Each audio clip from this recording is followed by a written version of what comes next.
Ciao, eccoci qua di nuovo a Suboe, nel viglietto della famiglia Murgia Carreras. Io sono Gigi Carreras, oggi è il 9 marzo 2016 e l'ultima volta ci siamo lasciati con il sovescio praticamente in corso, nel senso che abbiamo seminato le fave e questo è il risultato della semina.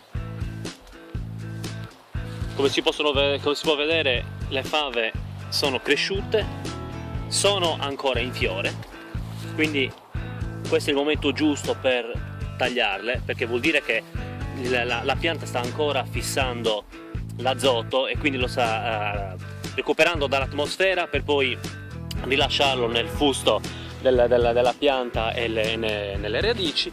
E quindi adesso dobbiamo fare la trinciatura e poi la fresatura, l'interratura delle fave.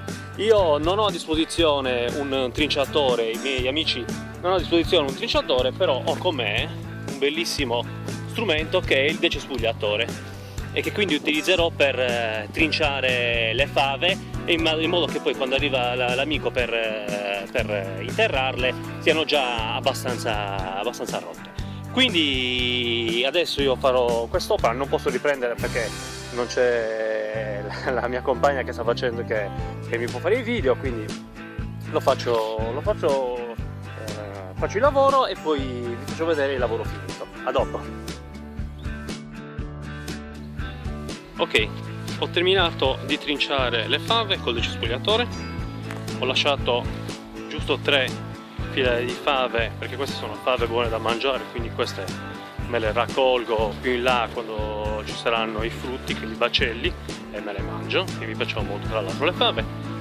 E ho deciso di trinciare completamente tutta la parte in basso della vigna, che è quella che è un po' più debole, cioè le barbatelle sono un po' più debolucce, quindi per questo preferisco fare il sovescio integrale. Nella parte centrale invece che stiamo adesso vedendo, le barbatelle sono un po' più forti, è una zona con un terreno un po' più grasso, quindi le barbatelle hanno avuto una riuscita migliore.